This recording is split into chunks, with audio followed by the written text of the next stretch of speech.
வணக்கம் நாராயணன் கதைகள் பார்வையாளர்களே. இன்று நம்மோடு ஒரு அதிசய ஆன்மீக பயணம் தொடங்குகிறது. இன்று நாம் பார்க்கப் போகும் தலைப்பு சிவன், காலத்தை கடந்த பரம்பொருள். தயாராக இருக்குங்க, இது ஒரு உயிரை வருடும் கதை. சிவம் என்றால் என்ன? சிவம் என்பது மோனத்திலும் மேலானது. அது ஒரு தத்துவம், அது ஒரு நிலை, அது ஒரு அனுபவம்.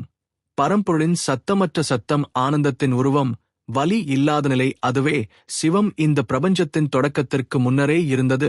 உருவமற்ற நிலையில் இருந்த அந்த புனித சக்தி என்றுமே இருந்ததென சாஸ்திரங்கள் கூறுகின்றன. அது காலத்தையும் இடத்தையும் கடந்த ஒன்றாகும் துவக்கமில்லாத தத்துவம், அதுதான் சிவம். சிவம் என்றால் அழிவு அல்ல, அது மாற்றம் என்பது உண்மை. ஒன்றின் முடிவே மற்றொன்றின் ஆரம்பம் என்பதே சிவத்தின் அறிவுரை. அந்த மாற்றமே வாழ்க்கை, அந்த நடமாட்டமே பரிணாம வளர்ச்சி. அந்த நிலை மாறும் நுண்மைதான் நமக்கு இயற்கையின் ரகசியங்களை கூறும்.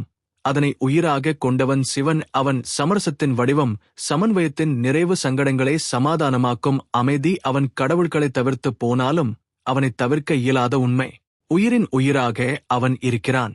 அவன் யார் என்ற கேள்விக்கு பதில் தேட முயன்றால் அது முடிவில்லாத பாதை. அந்த பாதையில் செல்லும் ஒவ்வொரு பயணியும் ஒவ்வொரு அனுபவத்தையும் பெறுகிறான். சிலருக்கு அவன் நடராஜனாக தோன்றுகிறான், சிலருக்கு லிங்க ரூபமாக, சிலருக்கு அர்த்தநாரீஸ்வர வடிவமாக, சிலருக்கு பதஞ்சலி கூறும் யோகி வடிவமாக தோன்றுகிறான். அவனது வடிவங்கள், அவனது அவதாரங்கள், அவனது இயல்புகள் அனைத்தும் ஒரு சேர அற்புதமான ஆன்மீகத்திற்கான கதைகளைச் சொல்கின்றன.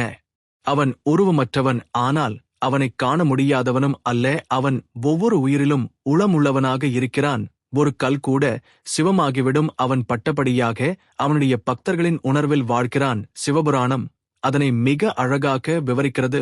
பிரம்மாவின் சிருஷ்டிக்குப் பின் விஷ்ணுவின் பாலனத்திற்கு பின்னர் சமம் செய்யும் சக்தியாக சிவனை நமக்கு கூறுகிறது. சிவன் என்றால் யாரும் இல்லாத இடத்தில் இருப்பவன், அவன் நடுவில் இருப்பவன், கடைசியில் இருப்பவன், மூன்றிலும் ஒரே சக்தி ஆனவன். மூன்று கண்களுடன் நம்மை பார்த்து நம்மிடம் உண்மையை சொல்பவன். மொத்தம் மூன்று கண்கள் என்றால் அது கடந்த காலம், நிகழ்காலம், எதிர்காலம் மூன்றையும் ஒரே பார்வையில் காணும் ஞானக் கண்கள். அவனுக்குள் காலத்தை உணர்ந்திருக்கும் அறிவு உள்ளது. அவன் தோண்டிய இடம் இல்லை, அவன் பிறந்த நாள் இல்லை, அவன் இறக்கும் காலம் இல்லை. அவன் இருப்பது மட்டும் உண்மை. அவன் எல்லாவற்றிலும் இருக்கிறான், ஆனால் எதிலும் மாட்டிக்கொள்வதில்லை. அவன் தன்னை அறிந்தவனாக இருக்கிறான். அதற்காகவே அவனை தியானிக்கவும் சிந்திக்கவும் மட்டுமே முடியும். அறிந்து வரைவதோ நோக்கி எழுதிய வரலாறாகவே இருந்துவிடும். ஆனால் உணர்ந்து வாழ்வதே அவனிடம் சேரும் வழி. சிவனின் தோற்றம் உருவம் மற்றதில் இருந்து உருவம். பிரபஞ்சம் தோன்றுவதற்கு முன் ஒளியும் இருட்டும் இல்லாத நிலை இருந்தது. ஒழுங்கும் குழப்பமும் இல்லாத அதி நிமிர்ந்த நிலையில் பரிபூரணமான ஒரு அமைதி நிலவியது. அது எந்த வடிவத்திலும் இல்லாத ஒரு சக்தி. அந்த சக்தியையே சிவமாக சாஸ்திரங்கள் கூறுகின்றன. அந்த சக்தி உருவமற்றது, ஆனால் அதே சக்தி எப்போது வேண்டுமானாலும் உருவத்தை எடுக்கக்கூடியது. அதுதான் பரமசிவம். அந்த உருவமற்ற பரமசிவனே முதல் ஒலியாகும். அந்த ஓங்காரமாக தோன்றினான். அந்த ஓம் என்பது எந்த மொழியிலும் பொருள் தரும் வார்த்தையல்ல, அது ஒரு ஒலி. அதற்குள் ஒளியும் சக்தியும் நுண்ணிய அதிர்வுகளும் அடங்கியிருக்கும். அந்த ஒலியே இந்த பிரபஞ்சத்தின் தொடக்க குரல். அந்த ஓங்காரம் வந்தவுடன் சுடரொளி பரவியது. அந்த ஒளியே சதாசிவ ரூபம். அந்த ஒளி நெடிய சிவலிங்க வடிவத்தில் பறந்தது. அந்த ஒளி கிழக்கிலிருந்து மேற்கே, மேற்கிலிருந்து வடக்கு, வடக்கிலிருந்து தெற்கு என எல்லா திசைகளிலும் விரிந்தது. அந்த ஒளிக்கீழ் மேலென திசையற்ற பெருமை கொண்டது. அந்த ஒளிதான் சிவனின் முதல் உருவம். சிவலிங்கம் என்பது உருவம் அல்ல, உருவமற்ற ஒன்றின் சின்னம். அந்த சிவலிங்கத்தின் அடியில் உள்ள அவதானம் என்பது சக்தியின் அடையாளம். அந்த இணைப்பே பிரபஞ்சத்தை பிரியவில்லை என்பதன் சான்று. அது ஒரு உயிரும் ஒரு ஆணும் பெண்ணும் பிரிந்து கிடப்பதில்லை என்பதற்கான ஆன்மீக சின்னம். அந்த சின்னம் எங்கெல்லாம் இருக்கிறதோ அங்கே சக்தியும் உணர்வும் ஆனந்தமும் நிறைந்திருக்கும். அந்த உண்மை புரியும் போதுதான் சிவத்தின் உண்மை அறியப்படும். சிவன் தோன்றும் முன் எதுவும் இல்லை என்றாலும் அதே நேரத்தில் அனைத்தும் இருந்தன. அதில் ஒவ்வொன்றும் நுண்ணிய அதிர்வுகளாக இருந்தன. அந்த அதிர்வுகளுக்குள் அவன் இருந்தான். அவன் தோன்றியதும் அந்த அதிர்வுகள் ஒழுங்குபடுத்தப்பட்டன. ஒவ்வொரு அதிர்வும் ஒரு உலகம் உருவாக்கியது. ஒவ்வொரு உலகும் ஒரு தேவனை கொண்டது. ஒவ்வொரு தேவனும் ஒரு கடமையுடன் சிவனின் ஆணையை ஏற்று செயல்பட ஆரம்பித்தது. அதில்தான் பிரம்மா தோன்றினார், விஷ்ணு தோன்றினார். இந்த இருவரும் தோன்றிய பின்தான் பிரபஞ்சம் உருவானது. ஆனால் அவர்களுக்கு முன்பே அந்த ஒளி சிவமாக இருந்தது. பிரம்மாவும் விஷ்ணுவும் அந்த ஒளியை அடைய முடியாமல் வாதாடிக் கொண்டிருப்பதே புராணங்கள் சொல்கின்றன. சிவலிங்க வடிவத்தில் அந்த ஒளி நிலைத்திருந்தது. அந்த ஒளி ஆரம்பமும் முடிவும் இல்லாமல் காணப்பட்டது. பிரம்மா வானத்தை நோக்கி பறந்தார், விஷ்ணு பூமிக்குள் நுழைந்து சென்றார். ஆனாலும் அந்த ஒளியின் தொடக்கம் அல்லது முடிவைக் காண இயலவில்லை. அந்த அனுபவம் அவர்களுக்கு சிவன் என்ற பரம்பொருள் எதுவென்று உணர்த்தியது. அதனால்தான் அந்த ஒளிக்குள் இருந்து சிவன் தோன்றி இருவருக்கும் ஞானத்தையும் பண்பையும் ஆசி அளித்தார். இவ்வாறுதான் உருவமற்ற பரம்பொருள் முதன்முறையாக உருவத்தை எடுத்தான். அந்த உருவம் நமது கண்களால் பார்வையிட முடியாத ஒளியின் வடிவம். அந்த ஒளிதான் நமது உள்ளத்தில் உள்ள சுத்தம். அந்த சுத்தமே உண்மை. அந்த உண்மையையே நம்முள் வைத்திருப்பதற்காக அந்த உருவமற்றவன் ஒரு உருவத்தை ஏற்று நம்முடன் வாழத் தொடங்கினார். அந்த உருவம் பஞ்சபூதங்களின் உருவம் ஆகி பிறந்தது. பூமி, நீர், அக்னி, வாயு, ஆகாயம் என்ற இந்த 5 மூலத்தன்மைகள் சிவனது 5 முகங்களாக மாறின. அந்த 5 முகங்களே பிரம்மாண்டத்தை கட்டுப்படுத்தும் 5 தெய்வங்களாக மாறின. அந்த 5னால்தான் உலகம் இயங்குகிறது. அந்த 5இல் ஒவ்வொன்றும் ஒரே சிவசக்தியின் வேறுபட்ட வெளிப்பாடுகளாகும். இப்போது நாம் புரிந்து கொள்ள வேண்டியது, ஒரு உண்மை, சிவன் உருவமற்றவன், ஆனால் உருவத்திலேயே வாழ்கிறான். அவனது உருவம் ஒவ்வொரு பக்தனின் உள்ளத்தில் உருவாகிறது. அவனது உருவத்தை நாம் கற்பனை செய்கிறோம், ஆனால் அவன் உண்மையில் நமக்குள்ளேயே இருக்கிறான். அந்த உண்மை தெரிந்தாலே வாழ்க்கை முழுதும் நிலையான ஆனந்தத்துடன் இருக்கும். பஞ்சபூத ஸ்தலங்கள். சிவன் எங்கு இருக்கிறான்? பிரபஞ்சத்தில் உள்ள ஒவ்வொரு உயிருக்கும் உயிரணுவுக்கும் தேவைப்படும் 5 அடிப்படை சக்திகள் பூமி, நீர், தீ, காற்று, ஆகாயம் என்ற பஞ்சபூதங்கள். இவை யாவும் சேர்ந்துதான் நாம் காணும் இயற்கையை உருவாக்குகின்றன. இந்த 5 சக்திகளும் தனித்தனியேவே இயங்குவதில்லை. அவை ஒன்றுடன் ஒன்று இணைந்து ஒரு முழுமையை உருவாக்குகின்றன. இந்த 5ஐயும் தன்னுள் வைத்திருப்பவனே சிவன். சிவன் என்றால் பரமசத்துவம் என்று புராணங்கள் கூறுகின்றன. ஆனால் அந்த பரமசத்துவம் நம்மை விட்டும் பிரிந்ததில்லை என்பதை உணர வைக்கும் ஒரு அற்புதமான முறைதான் பஞ்சபூத ஸ்தலங்கள். இந்த உலகில் நாம் உணரக்கூடிய 5 மூலத்துக்களாக சிவன் தன்னைத்தானே நிலைப்படுத்திக் கொண்டு நம்மிடம் இருக்கிறான். அந்த 5 இடங்கள்தான் பஞ்சபூத ஸ்தலங்கள். முதலில் பிவி தத்துவம், அதாவது நிலம். அதன் பிரதிநிதியாக காணப்படும் இடம் காஞ்சி ஏகாம்பரேஸ்வரர் கோவில். இங்கே சிவன் நிலத்தினால் ஆன லிங்கமாக வழிபடப்படுகிறான். அந்த லிங்கம் இயற்கையான வேரோடு இருந்த மரத்தால் ஆனது. நிலம் நிலைத்தன்மையின் அடையாளம். நிலத்தில் உள்ள செரிமான சக்தி, நிலத்தில் இருக்கும் நிலைத்த தன்மை அனைத்தும் இங்கே சிவலிங்க வடிவில் பிரதிபலிக்கப்படுகின்றன. இதே போல நீர் தத்துவம். நீரின் அமைதி, நீரின் தழுவும் தன்மை, நீரின் உயிர்நிலை எல்லாவற்றையும் பிரதிபலிக்கும் இடம் திருவானைக்காவல் ஜம்புகேஸ்வரர் கோவில். இங்கு நீர்நிலையின் மீது சிவலிங்கம் காணப்படுகிறது. இது மிகவும் அதிசயமான இடம். லிங்கம் நாளும் நீரால் மூடப்பட்டிருக்கிறது. இயற்கையாக தோன்றும் அந்த நீரூற்று எப்போதும் பிரம்மாண்ட சுத்தத்துடன் இருக்கிறது. நீர் என்பது பரிசுத்தம் என்பது இங்கே உணர முடிகிறது. மூன்றாவது அக்னி தத்துவம். தீ என்பது மாற்றம், தீ என்பது சுத்திகரிப்பு, தீ என்பது சக்தி. இத்தகைய சக்தியே பிரதிநிதியாக வைத்துள்ள இடம் திருவண்ணாமலை அருணாசலேஸ்வரர் கோவில். இங்கே சிவன் தீயின் வடிவாக அக்னி லிங்கமாக வணங்கப்படுகிறார். தீ பவனாக தோன்றும். அந்த மலை முழுதும் சிவசக்தியே பிரதிபலிக்கிறது. அந்த மலையை சுற்றி போவது திருவண்ணாமலை கிரிவலம் என்றும் அந்த அனுபவம் வாழ்க்கையே மாற்றும் என்றும் மக்கள் கூறுகிறார்கள். அடுத்தது வாயு தத்துவம். காற்று என்பது உயிர். காற்று இல்லை என்றால் உயிரே இல்லை. அந்த வாய் என்பது பரிசுத்தமான இயக்க சக்தி. அந்த இயக்கத்திற்கு அர்ப்பணிக்கப்பட்ட இடம் காளஹஸ்தி கோவில். இங்கு காற்று வடிவிலான சிவலிங்கமாக ஈஸ்வரன் இருக்கிறார். இங்கு தீபங்கள் அசையாமலிருப்பதைப் போல் இருந்தும் அசைவுடன் எப்போதும் இருக்கின்றன. காரணம், அந்த இடத்தில் இயற்கையான காற்று எப்போதும் நிலவி வருகிறது. அந்த வாயு சிவன் தன்னுடைய உயிராக பிரவாயுவாக இருக்கிறான் என்பதின் சின்னம். இறுதியாக ஆகாய தத்துவம். ஆகாயம் என்பது எல்லாவற்றையும் தன்னுள் கொண்டிருக்கிறது. எல்லாவற்றையும் தாங்கும் அந்த பரந்த பரவலான தத்துவம். சிவனாக இருக்கும் இடம் சிதம்பரம் நட்டராஜர் கோவில். இங்கே சிவன் ஆனந்த தாண்டவம் ஆடுகிறார். அந்த நடனம் என்பது பிரபஞ்சத்தின் இயக்கத்தின் அடையாளம். அந்த நடனம் என்பது உயிரின் உயிர் ஆனந்தத்தின் கடைசி நிலை. அந்த நடனம் நடக்கும் இடம்தான் சிதம்பர ரகசியம். அந்த ரகசியம் எதுவென்றால் அந்த இடத்தில் உள்ள பஞ்சதத்துவங்களின் ஒருங்கிணைந்த வெளிப்பாடு. அந்த இடத்தில் பஞ்சபூதங்கள் அனைத்தும் ஒரே இடத் ஒன்றிணைந்து பிரபஞ்ச இயக்கத்தை தொடரச் செய்கிறன. இந்த பஞ்சபூத ஸ்தலங்கள் என்பது சுத்தமான ஆன்மீக நாட்கள் அல்ல, அவை நம்மை நம் உடல் மனம் ஆவி ஆகிய மூன்றிலும் ஒருமித்தமாக மாற்றும் சக்தி கொண்டவை.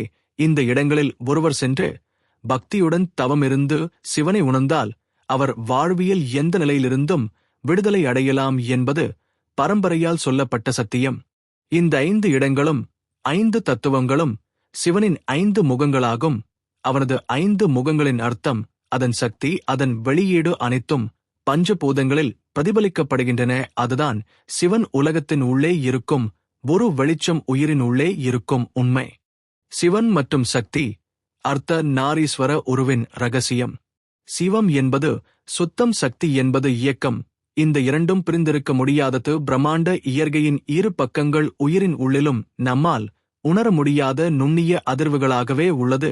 ஒருபுறம் அமைதியான மோனம், மற்றொருபுறம் அதே அமைதியில் இருந்து கிளம்பும் இயக்க சக்தி. இதுவே சிவசக்தியின் கோட்பாடு. சிவம் சக்தி இல்லாமல் இருக்க முடியாது, சக்தி சிவத்தை விடாமல் நகர முடியாது.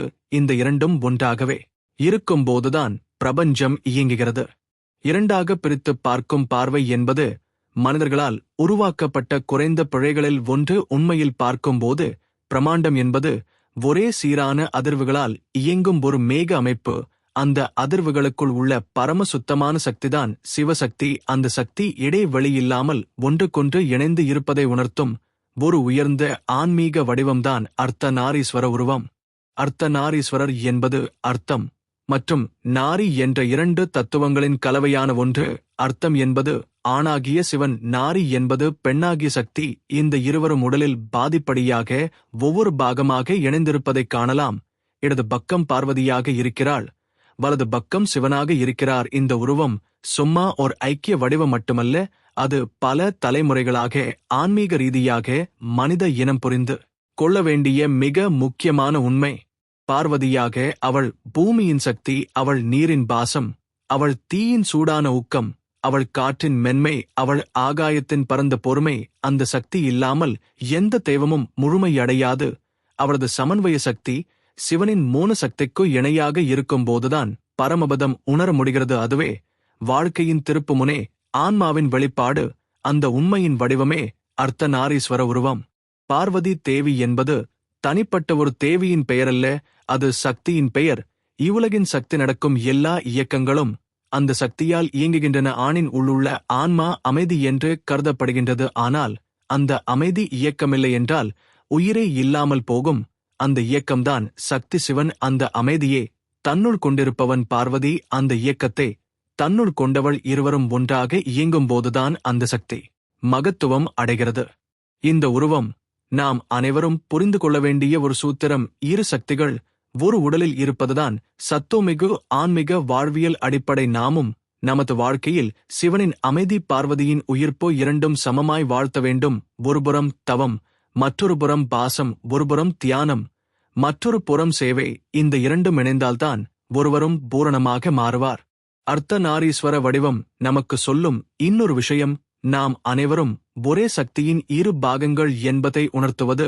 நமது உடலும் உள்ளமும் ஆணும் பெண்ணும் போலவே இருவரும் பரஸ்பரம் சார்ந்தவே. அந்த சார்பு இல்லாமல் எந்த முயற்சியும் முழுமையடையாது. அந்த முழுமைதான் ஆனந்தம். அந்த ஆனந்தம்தான் சிவசக்தியின் உண்மையான வெளிப்பாடு. சிலர் சிவனையே உச்ச வடிவம் என கருதுகிறார்கள், சிலர் சக்தியே முதன்மை என வாதிக்கிறார்கள். ஆனால் இருவரும் ஒன்றாகவே இருக்கிறார்கள் என்பதை புரிந்து கொள்ளும் தருணமே சிவபிரமத்தை அடையும் தருணம். அந்த தருணம் ஒருவரது உள்ளத்திலேயே உருவாகிறது. அந்த உணர்வு உருவாகும் இடம்தான் ஆன்மீக திருத்தலம். அந்த இடம்தான் சச்சங்கம். அந்த நிலைதான் பரமானந்தம். அர்த்தநாரீஸ்வர உருவத்தில் இருக்கும் ஒவ்வொரு அங்கமும் ஒரு தத்துவத்தின் விளக்கம். அவருடைய கையில் இருக்கும் களஞ்சியம் அறிவின் அடையாளம், பார்வதியின் முகத்தில் இருக்கும் சிரிப்பு கருணையின் அடையாளம், சிவனின் அலங்காரத்தில் இருக்கும் பாம்பு நேர்மையின் அடையாளம், பார்வதியின் அலங்காரத்தில் இருக்கும் முத்து எழுச்சியின் அடையாளம். இந்த ஒவ்வொன்றும் இணைந்ததால்தான் அந்த உருவம் பூரணத்துவம் அடைகிறது. இந்த உருவத்தை வணங்கும் பக்தர்கள் உணர்ந்திருக்கும் உண்மை ஒன்று, இரு சக்திகளும் ஒன்றாக இருக்கும்போது மனதின் குழப்பங்கள் கலைந்து விடுகின்றன. அந்த மன அமைதி ஆன்மீகத்தில் வளர்ச்சி தரும். அந்த வளர்ச்சிதான் சிவசக்தியின் பரிபூரண பிரதிபலிப்பு. அந்த உணர்வு வந்தபோதுதான் ஒருவரும் தன்னை அறிந்தவராக மாறுவார். அதுதான் இறுதி இலக்கு. சிவனின் தாண்டவம் பிரபஞ்ச நடனத்தின் ரகசியம். சிவன் அமைதி என்றால் மட்டும் அல்ல, அதே நேரத்தில் இயக்கத்தின் உச்சம். அந்த இயக்கம் சுருதி தவிர, ஒழுங்கு தவிர, ஒளியின் ஊடுருவும் அதிர்வுகள் தவிர எதுவுமின்றி நடக்கும் அதிசயமான நடனம். அதைத்தான் சிவனின் தாண்டவம் என்கிறோம். இந்த நடனம் ஆனந்தத்தின் வெளிப்பாடு. சிவனின் உள்ளத்தில் ஏற்படும் பேரின்ப உணர்வு உருவமற்று வெளிவரும் சக்தி, அதுவே ஆனந்த தாண்டவம். இந்த தாண்டவம் என்பது சும்மா ஒரு நடனம் அல்ல, அது பிரபஞ்ச இயக்கத்தின் அடிப்படை ரீதியான அதிர்வு. இந்த உலகத்தில் ஒவ்வொரு தனிமனுவும் அசைய வேண்டியது அந்த நடனத்தின் தாக்கத்தால்தான். இந்த நடனம் இடையறாது நிகழும் ஒரு சக்தி, அதே நேரத்தில் மிக அமைதியாகவும் நுண்மையாகவும் செயல்படும் ஒரு கலை. இந்த நடனத்தில் ஒவ்வொரு அசைவும் ஒரு பிரபஞ்ச சுழற்சி, ஒவ்வொரு சுழற்சியும் ஒரு பிறவி, ஒவ்வொரு பிறவியும் ஒரு பயணம். அந்த பயணத்தின் ஓசையே தாண்டவராகம். சிதம்பரம் எனும் இடத்தில் நடக்கும் இந்த தாண்டவம் ஆன்மீக ரீதியாக உயர்ந்திருக்கும் ஒரு ரகசியத்தின் வெளிப்பாடு. அந்த இடத்தில் நடனம் நடக்கிறது என்பதே ஒரு அரிய மர்மம். ஏனெனில் அந்த இடத்தில் உள்ள சிவன் இடைவெளியிலேயே இருக்கிறார், எந்த உருவமும் இல்லாமல் அந்த நடனம் நடக்கிறது. இதுவே சிதம்பர ரகசியம். இந்த ரகசியத்தை உணர்வதற்காகவே பல யோகிகள் தியானத்தில் சென்று அந்த இடத்தை நுகர்கிறார்கள். அந்த நடனம் மனதுக்குள் அதிர்வை உருவாக்கும். அந்த அதிர்வில்தான் ஞானம் பிறக்கிறது. தாண்டவம் என்பது பல வகை கொண்டது. சிவன் ஒவ்வொரு சூழ்நிலைக்கும் ஏற்றபடி நடனம் ஆடுகிறான். சில சமயங்களில் கொந்தளிப்பான உடைந்த ஒழுங்குகளை அழிக்கிறான், சில சமயங்களில் சீரமைப்புக்காக சாமர்த்தியத்துடன் நகர்கிறான், சில சமயங்களில் ஆனந்தத்தில் மூர்க்கி பரவசத்தில் நடனம் செய்கிறான். அந்த நடனம் நமக்கு ஒரு அறிவுரையாக மாறுகிறது. இந்த தாண்டவங்கள் 11 வகைகளில் பிரிக்கப்படுகின்றன. அனந்த தாண்டவம், சாமர்த்திய தாண்டவம், அனுக்கிரக தாண்டவம், சிரங்கார தாண்டவம், கல்யாண தாண்டவம் போன்ற பல வகைகள். ஒவ்வொன்றும் ஒரு குறிப்பிட்ட மனநிலையிலும் உலக நிலையிலும் நிகழ்கின்றன. அந்த ஒவ்வொரு நடனத்திலும் சிவனின் மனதின் பரிணாமம் வெளிப்படுகிறது. நாம் சிந்திக்க வேண்டியது என்னவென்றால், ஏன் ஒரு கடவுள் நடனம் ஆட வேண்டும் என்பதுதான். ஆனால் அதுவே நம்மை அடையாளம் காண வைக்கும் வகையில் இருக்கும். ஏனெனில் உயிரின் அடிப்படையான இயக்கமே நடனம். அந்த இயக்கம் இல்லை என்றால் உயிரே இல்லை. அந்த உயிரின் சக்தியே ஆனந்தமாக வெளிப்படுத்தும் முறைதான் தாண்டவம். அந்த தாண்டவத்தில் ராகம் தாளம் இல்லாமல் பிரபஞ்சம் முழுவதும் ஒத்த ஒலி, ஒத்த அதிர்வில் இயங்குகிறது. அந்த ஒலி நம்மை தியானத்திற்கு அழைக்கும் ஒலி. சிவன் நடனம் ஆடும்போது அவனது கூந்தலில் கங்கை அலைகிறாள், அவனது மேனியில் பாம்பு அசைகிறது, அவனது கையில் மத்தளம் முழங்குகிறது, அவனது காலடியில் இருக்கிறது அசுரம் என்ற அகங்காரம். அந்த அகங்காரத்தை அழிக்கும் அசைவின் ஒலியே அந்த மத்தளத்தின் சப்தம். அந்த மத்தள ஒலி நமக்குள் உள்ள நான் என்னும் எண்ணத்தை தகர்த்து புதிய ஆழத்தை உருவாக்குகிறது.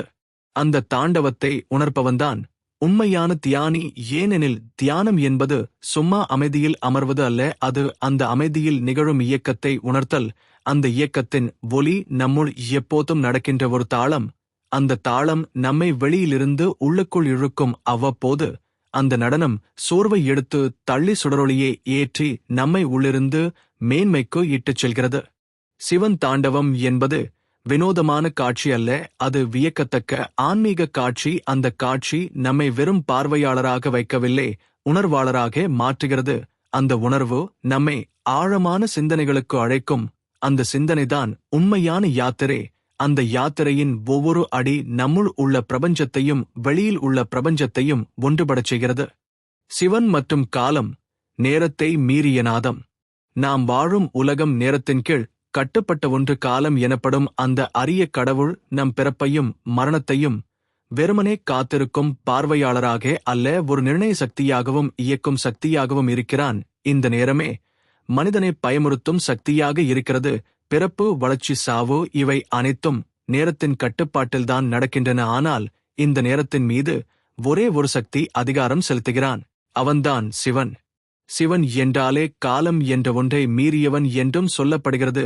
வேதங்களும் உபனிஷத்துக்களும் சிவனே மகா காலா என அழைக்கின்றன. காலங்களை கடந்தவன் என்பதே அந்தச் சொற்றொடரின் பொருள். ஒரு வேளையில் வந்த சக்தி அல்ல, வேறு சக்திகளால் கட்டுப்படுத்தப்படும் சக்தி அல்ல. ஆனால் பிற சக்திகள் ஒழுங்காக இயங்க வேண்டுமானால் அவனது சம்மதம் தேவைப்படுகின்ற ஒரு ஆதிநாதன் அவனே.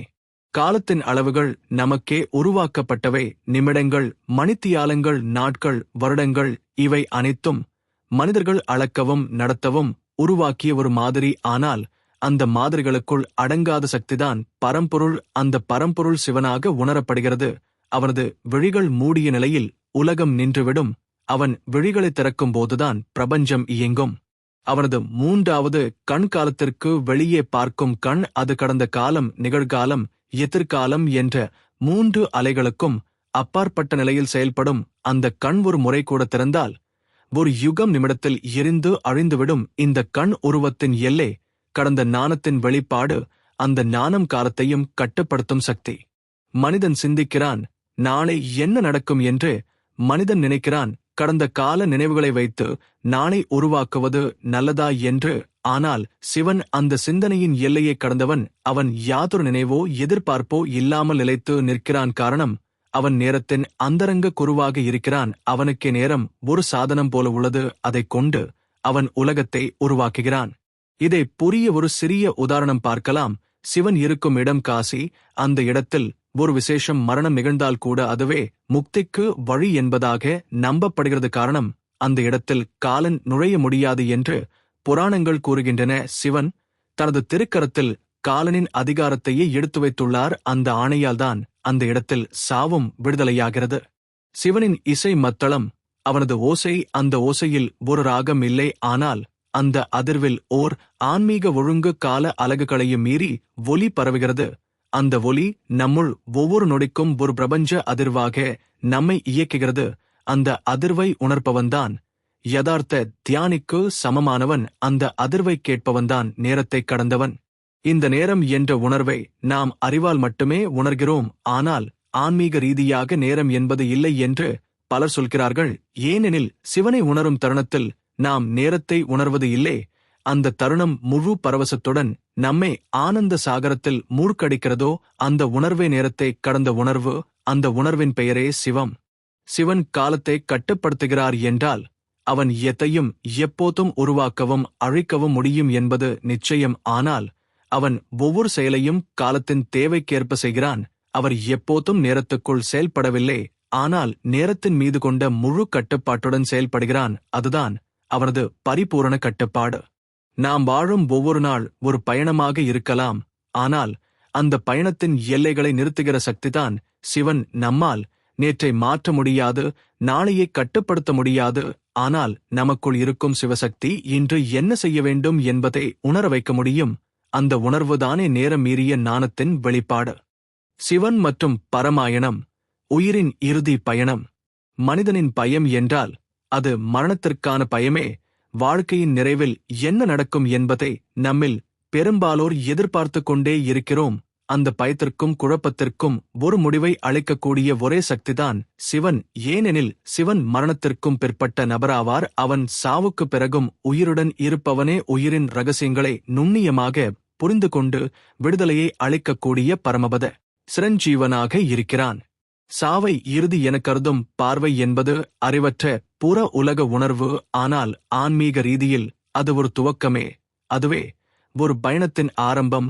அந்த பயணத்திற்கு வழிகாட்டும் ஒளியாக இருக்கிறான் சிவன். அந்த பயணம் பரமாயணம் என அழைக்கப்படுகிறது. உயிர் தன்னை விட்டு பிரிந்து செல்லும் அந்த தருணம் மிகவும் நுண்ணியமானதும் தீர்மானிக்கும் தருணம். அந்த நேரத்தில் ஒருவர் பெற்ற தெய்வ பரிசு என்பதுதான் முக்தி. மரணம் என்பது மாற்றம் மட்டும் தவிர முடிவு அல்ல. அந்த மாற்றத்திற்கு ஓர் அர்த்தம் இருந்தால்தான் அது மேன்மைக்கு வழிவகுக்கும். அந்த அர்த்தத்தை ஏற்படுத்தும் சக்திதான் சிவன். அதனால்தான் சிவன் பசுபதியாகவும் அறியப்படுகிறார். பசு என்பது ஆன்மா, பதி என்பது அதனை நடத்தும் தலைவன். அதாவது ஆன்மா பிறவிப்பிணை விலகி விடுதலை பெற வேண்டும் என்றால் அந்த உயிர் சிவனிடம் சேர வேண்டும் என்பதுதான் இந்த தத்துவத்தின் உண்மை. சிவன் நம்மை விட எளிமையானவன் என்பதே அதிசயமான உண்மை. பிறவிக்கே பயப்படும் மனிதனை அழைத்துச் சென்று நிர்பந்தமின்றி விடுவிக்கக்கூடிய பரம்பொருள் அவன்தான். அந்த விடுதலை எந்த வேதனையுமின்றி எந்த பிணையுமின்றி சீரான அமைதியாக இருக்க வேண்டும் என்றால் அந்த ஆன்மா சிவனின் கருணைக்குள் அடைக்கலம் புக வேண்டும்.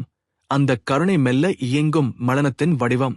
பலர் மரணத்தின் போது சிவனது நாமத்தை உச்சரிக்கிறார்கள். அது வெறும் ஓர் அச்ச உணர்வு அல்ல. அந்த ஒலி, அந்த நாமம், அந்த ஒழுக்கம், அந்த தருணத்தில் உள்ள அதிர்வுகளை நேர்த்தியான ஒழுங்காக மாற்றும் ஒரு சக்தி. அந்த ஒளி நமக்கு ஒளியாக மாறும். அந்த ஒளி நம்மை கொண்டு செல்லும். ஒரு சிருஷ்டியின் பக்கவாட்டில் சிவனின் கைகளை பற்றிக் கொண்டு அந்த பயணத்தில் நாம் நகர்கிறோம். சிவன் பரமாயணத்தை எப்படி வழி நடத்துகிறான் என்பதற்கு ஏராளமான புராண கதைகள் கூறப்படுகின்றன. குறிப்பாக காசியில் இறப்பவர்கள் முக்தி பெறுவார்கள் என்று கருதப்படுகிறது. காரணம், அந்த இடத்தில் சிவன் சிதபாசம் கூட இல்லாமல் நம்மை நேரடியாக அழைத்து விடுதலை அளிக்கிறான் என நம்பப்படுகிறது. அந்த இடத்தில் இறக்கும்போது சிவன் காது அருகில் வந்து ஓங்காரத்தின் மூலம் ஞான உபதேசம் செய்கிறான். அந்த ஓசை, அந்த உபதேசம்தான் அந்த ஆன்மாவிற்கு பரமபதம் தருகிறது. பார்வதியுடன் கூடிய சிவன் அந்த பரமாயண தருணத்தில் இருக்கும் ஒரே சாட்சியாக இருக்கிறான். மரணம் என்பது துக்கத்திற்குரிய நிகழ்வாகவே பார்க்கப்படுவதை விட அது ஒரு நிம்மதியான ஆனந்த அனுபவமாக மாற வேண்டும் என்றால் அந்த பயணத்தில் சிவனின் அருள் அவசியம். அந்த அருள் ஒருவர் வாழும் வாழ்க்கையின் தரத்தால் அமையும். ஆனால் அந்த தரம் என்பது விரதத்தாலும் தவமாலும் மட்டுமல்ல, உண்மையான மனசாட்சியால் குறிக்கப்படும் வாழ்க்கை முறையால் அமையும். மரணத்தை தாண்டி நம்மை வழிநடத்தும் சிவன் பிணம் மேல் மோதும் பைரவ வடிவத்திலும் இருக்கிறான். ஆனால் அந்த வடிவம் பயங்கரமானதல்ல, அது தவிர்க்க முடியாத உண்மையை நேர்மையாக கூறும் ஆன்மீக வெளிப்பாடு. அந்த வெளிப்பாடை புரிந்து கொள்ளும் மனதிற்கு பயமே இல்லை. காரணம், அந்த உயிர் விடுதலையை நோக்கி நகர்கிறது. அந்த விடுதலைதான் சிவபக்தியின் உச்சநிலையில் பெரும் பரிசு. பரமாயணத்தில் ஈர்க்கப்படும் சக்தி ஒரு காதல் போல அந்த ஆன்மா ஒரு பாசத்தில் இழுக்கப்படுகிறது. ஆனால் அந்த பாசம் இழுக்கும் பரிவு சுழலும் கருணை அழைக்கும் பதக்கம். இந்த முழு அனுபவம் ஒரு பிரபஞ்சத்திலிருந்து மற்றொன்றுக்குச் செல்லும் புனித வழிபாதை. சிவன் அந்த பாதையின் வழிகாட்டி. அவனுடைய அடிச்சுவடுகளை நோக்கி நாம் பயணிக்கிறோம். மனிதனுக்கு மரணம் முடிவல்ல என்பதை புரிய வைக்கும் இலகுவான ஆன்மீக வாசல்தான் சிவபக்தி. அந்த பக்தியில் ஒரு கடைசி கட்டம் வரும்போது பயம் கலைந்து விடுகிறது. காரணம், அந்த பக்தியில் நாம் இயற்கையை ஏற்கிறோம், உண்மையை ஒப்புக்கொள்கிறோம், அழிவை அழகாக பார்க்கிறோம். அந்த அழகின் பெயரே பரமாயணத்தின் பேரொளி. சிவனின் மௌனம், ஒலி இல்லா ஒலியின் மேன்மை. சப்தமில்லாத இடத்தில்தான் உண்மை வசிக்கிறது. அந்த சப்தமில்லா இடம் சிவனின் இருப்பிடம் என்றே கூறப்படுகின்றது. ஏனெனில் அவன் பேசுவதில்லை, ஆனால் அவன் முழு பிரபஞ்சத்தையும் பேச வைக்கிறான். அவன் இயலாமலிருந்து எல்லாவற்றையும் இயங்கச் செய்கிறான்.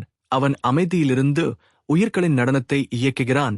அவன் மௌனத்திலிருந்து ஒலிகள் உதிக்கின்றன. அந்த ஒலிகள் பிரபஞ்சத்தின் சுருதி. அந்த சுருதியே உயிரின் அடிப்படை. மௌனம் என்பது மனிதன் தவிர்க்கும் தனிமை அல்ல. மௌனம் என்பது பரபரப்பின் நடுவே நிலைக்கும் ஆழ்ந்த சத்தமற்ற புலனாய்வு. அவ்வாறு மனதின் ஒவ்வொரு அசைவிலும் கலந்திருக்கும் மௌனம்தான் சிவத்தின் உண்மை வடிவம். அவன் பேசவில்லை என்பதற்குப் பின் அவன் வெளிப்படவில்லை என்பது கிடையாது. அவன் ஒவ்வொரு நிமிடத்திலும் நம்முடன் பேசுகிறான். ஆனால் நாம் கேட்க தயாராக இல்லாமல் இருக்கிறோம். மௌனத்தின் ரகசியம் புரிய நாம் ஒலியின் வரம்புகளை புரிந்து கொள்ள வேண்டும். ஒலி என்பது வாயிலிருந்து வரும் அல்ல, அது ஒரு அதிர்வு. அந்த அதிர்வு நம்முள் நுழையும் நேரம் அந்த அதிர்வு அர்த்தத்தை தாண்டி உணர்வாக மாறும். அந்த உணர்வாக மாறும் தருணமே ஆன்மீக ரீதியாக ஞானம் பிறக்கும்.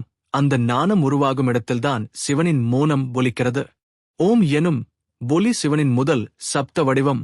அந்த ஓங்கார ஒலி மௌனத்தின் மூல ஒலி. அந்த ஒலியில் எல்லா பீஜ மந்திரங்களும் அடங்கியிருக்கும். அந்த ஒலி நம்முள் நம்மையே நீக்கும் ஓர் அக்னியாகவும் உள்வாங்கும் ஒளியாகவும் இருக்கிறது. அந்த ஒலி நம் உள்ளத்தில் வெளிப்படும் முன்பு சிவன் அதன் மூலக்குரல் ஆகஸ்ட் இருக்கிறான். சிவனின் மௌனம் எந்த மொழியிலும் பேசவில்லை, ஆனாலும் எல்லா மொழிகளையும் கடந்திருக்கும். ஏனெனில் உண்மை பேச வேண்டியதில்லை, உண்மை நேராக உணரப்பட வேண்டும். உணர்த்தலே அதன் சொல். அந்த உணர்வு நம்முள் நம்மே அறியும் முயற்சி உருவாகும்போதுதான் சிவத்தின் உண்மை நம்மில் பிறக்கிறது. அவன் மௌனத்தில் இருக்கும்போது பிரபஞ்சம் இயங்குகிறது. அசைவற்ற நிலையில் இருக்கும்போதும் அதிலிருக்கும் ஒவ்வொரு அணுவும் அதிர்ச்சியுடன் இயக்கப்படுகிறது. அந்த அதிர்வு எனும் சக்தி சிவத்தின் மௌனத்தில் தோன்றுகிறது. அந்த அதிர்வை மனதின் மலனத்தில் மட்டும் கேட்க முடியும், வாயின் சத்தத்தில் இல்லை. இதுவே தியானத்தின் ரகசியம். மௌனமாக இருக்கிறான் என்பதற்கான உண்மை அர்த்தம் நினைவற்ற நிலை அல்ல. மௌனம் என்பது ஞானத்தின் உச்சம், எல்லா சிந்தனைகளையும் கடந்த நிலை. அந்த நிலை நம்மை மாற்றும், அதே நேரத்தில் கிழிக்கவும் மறைக்கவும் முடியும். அந்த நிலையில்தான் தத்துவங்கள் வேரூன்றும். அந்த நிலையில்தான் பக்தி உணர்வாக மாறும். பூமியின் மீது பல கோடிக்கணக்கான ஒலிகள் இருக்கின்றன, ஆனால் அதைவிட அதிகமான மோனங்கள் இருக்கின்றன. அந்த மோனங்கள் மூலமே இயற்கை நம்மிடம் பேசுகிறது. அந்த இயற்கையின் பேசாத மொழியே உணர்வதே சிவத்தை உணர்வது. இந்த உணர்வை அறிந்த யோகிகள் மோனத்திலேயே இறைவனை தேடுகிறார்கள். ஏனெனில் அங்குதான் சிவன் முழுமையாக இருக்கிறான். மோனம் ஒரு தபசு. அந்த தபசின் முதல் கட்டம்தான் வாயை அடைக்கும் சும்மா இருக்கிறேன் என்ற நிலை. ஆனால் உண்மையான மோனம் மனதையும் அடக்கும் நிலை. அந்த நிலைக்கு சென்றவனே சிவனின் உண்மையை உள்ளத்தில் காண முடியும்.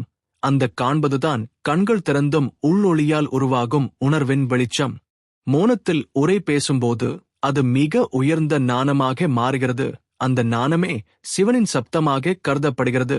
அந்த சப்தம் இல்லா நிலைதான் பரமம். அதுவே பரமானந்தம். அந்த பரமானந்தத்தின் அடையாளம்தான் சிவனின் மோனம். அதனை அடைவதே மனித உயிரின் உயரிய குறிக்கோள். சிவன் மற்றும் கிராக்கியம் ஒவ்வொரு கணத்திலும் விழிக்கும் உள்ளுணர்வு. மனித வாழ்க்கையின் அடிப்படைதான் விழிப்பு நிலை. நம்மால் காணப்படும் உலகம் நம்முடைய உணர்வுகளால் வடிவமைக்கப்படுகிறது. அந்த உணர்வுகள் தெளிவாக இருந்தால் உலகம் நம்மிடம் பேசும். ஆனால் அந்த உணர்வுகள் தூக்கத்தில் இருந்தால் பிரபஞ்சம் எவ்வளவு பெரியதாக இருந்தாலும் நம்மால் உணர முடியாது. இதற்கே கிராக்கியம் என்கிறோம். சிவன் என்பவன் முழுமையான கிராக்கியத்தின் உருவாக இருக்கிறான். அவனது விழித்திருக்கும் நிலை எந்த நிலையிலும் கலைவதில்லை. அவன் உறங்குவதே இல்லை. ஆனால் சுழற்சியில் இயங்குவதை மட்டும் தாமதிக்கிறான். அவன் ஒவ்வொரு கணத்திலும் விழித்திருக்கிறான். நம்மை விழிக்க வைக்கிறான். அந்த விழிப்பு நிலை என்பது புறக்கணிக்க முடியாத சிந்தனையோ அல்லது வெளியில் இருந்து வரும் ஒலி அல்ல. அது நம்முள் நம்மே அறிவதன் மீது உருவாகும் வெளிச்சம். அந்த வெளிச்சம் நமக்குள் பரவும் போது நாம் உண்மையில் பார்க்கத் தொடங்குகிறோம். அந்த பார்வையே ஞான பார்வை. சிவனின் விழிப்பு நிலை அவனது மூன்றாவது கண் மூலமாக வெளிப்படுகிறது. அந்த கண் வெளியே மட்டும் காண்பதில்லை, உள்ளேயும் உடைத்து பார்க்கிறது. அந்த பார்வை நம் சிந்தனைகளை தீர்த்து நம்முள் பிறந்த உணர்வுகளை தூண்டுகிறது. அந்த தூண்டல் நம்மை கடந்த கால நினைவுகளில் இருந்து விலக்கி இன்றைய தருணத்தில் விழித்திருக்க வைக்கிறது. கிராக்கியம் என்பது ஓர் இடப்பெயர் அல்ல, அது ஓர் நிலை. அந்த நிலைக்கு வர எதுவும் செய்ய வேண்டியதில்லை. ஆனால் எதையும் செய்யாமல் இருக்க முடிய வேண்டும். ஏனெனில் அந்த நிலை வலிமையான உடலாலும் வாயால் உச்சரிக்கப்படுகிற மந்திரத்தாலும் மட்டும் கிடைக்காது. அது உள்ளத்தின் உண்மையை நேராக சந்திக்கும் நிலை. அந்த நேர்மைதான் விழிப்பு. அந்த விழிப்பின் வடிவமே சிவப்பாவம். சிவனின் விழிப்பு நிலை நம்மை தூரத்திலிருந்து வழிநடத்தும் ஒளிக்கதிர் போல் இருக்காது. அது நம்முள் நம்மாகவே நம்மை விழிக்க வைக்கும் உள் ஒளியாக உள்ளது. அந்த ஒளியை அடைவதற்காகவே தியானம், தவம், யோகம் ஆகியவை பயன்படுத்தப்படுகின்றன. அந்த ஒளி பரவும் போது வாழ்க்கை சுவாசம் போல சீராகவும் அமைதியாகவும் நடக்கிறது. நம் மனம் நிறைந்திருக்கும் எண்ணங்கள் நம்மை விழிக்காமல் தூக்கத்தில் வைக்கின்றன. அந்த தூக்கத்திலிருந்து எழுப்பும் ஓர் சத்தமற்ற அலைதான் சிவனின் கிராக்கியம். அந்த அலை நம்மை சிந்திக்க வைக்காமல் உணர வைக்கிறது. அந்த உணர்வு எந்தவிதமான சிதறலும் இல்லாமல் நமக்குள் அமைதியாக உட்காரும். அந்த அமைதிதான் நிலைத்த விழிப்பு. அந்த விழிப்பில் வாழும் மனிதனுக்கு கடந்த காலத்தின் வருத்தமும் எதிர்காலத்தின் பயமும் எதுவும் இல்லை. அவன் ஒவ்வொரு கணத்தையும் நிமித்தமாக பயன்படுத்துகிறான். அந்த நிமிடம்தான் சிவனின் தரிசனம்.